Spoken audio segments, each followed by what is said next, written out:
and he had a disturbed idea that there was something she expected of him. "John," she said, "after dinner I want to have a talk with you." When Charlie Haskell had died that spring, he had left his widow with 6 children, the 4-room house and the rickety barn, the old cow, and $1 owing from Judge Doan for the sale of a calf. Mrs. Haskell was a plain, honest, and fairly easygoing woman. She worked hard enough in the house to keep it and the children's clothes pretty clean, but for outside things, she had depended on her husband. And for a few weeks after his death, she had gone on in her old way, letting things ride. But now, she had seen that wasn't going to be enough for the family to get along on. And when John came back, she knew she would have to have a talk with him. John was the oldest boy. Morris, who was 7, was the next. In between were the 2 girls. Mrs. Haskell told John, therefore, that it was up to him to take his father's place towards his brothers and sisters.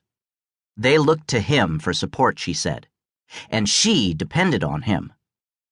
Then she kissed him a little tearfully, wiped her cheeks with her apron, and took up her existence again exactly where she had left it off when her husband died.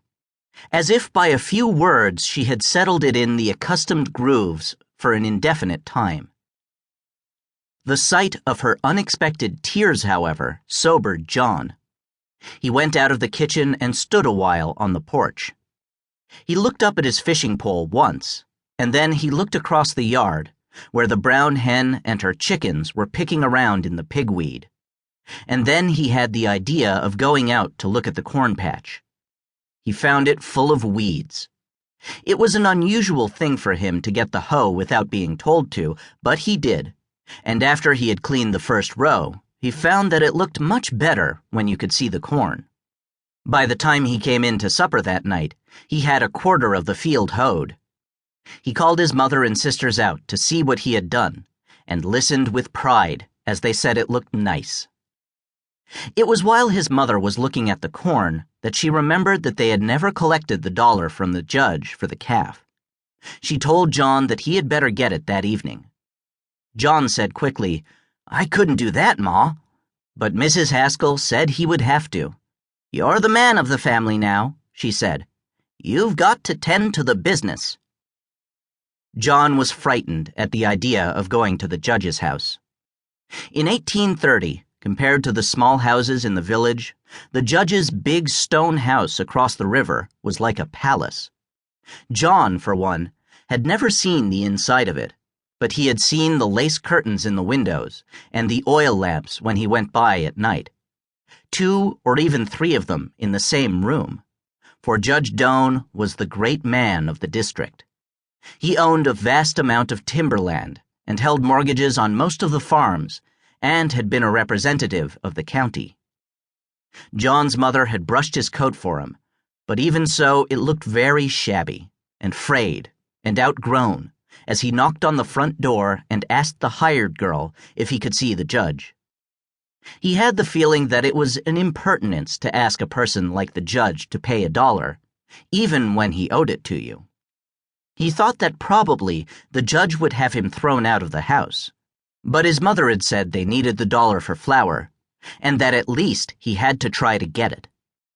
The hired girl left John standing in a front hall that was big enough to put half of the Haskells' house into entire, and disappeared down a long passage towards the back. After a while, though, she came back for him, led him to the judge's office, opened the door, and closed it behind him. John stood with his back to it, holding his hat in both hands, a lanky, overgrown boy, with a thin, rather pale face, and brown, frightened eyes. Compared to the judge, he looked like someone made of splinters. The judge's eyes looked cold under the heavy black brows, and he regarded John for a full minute before he said, "Hello, John. What do you want with me?" But his voice sounded not unfriendly, so John managed, after a couple of attempts, to say that he had come for the $1 for the calf. "Oh, yes," said the judge. "I'd forgotten about that. I'm sorry." He heaved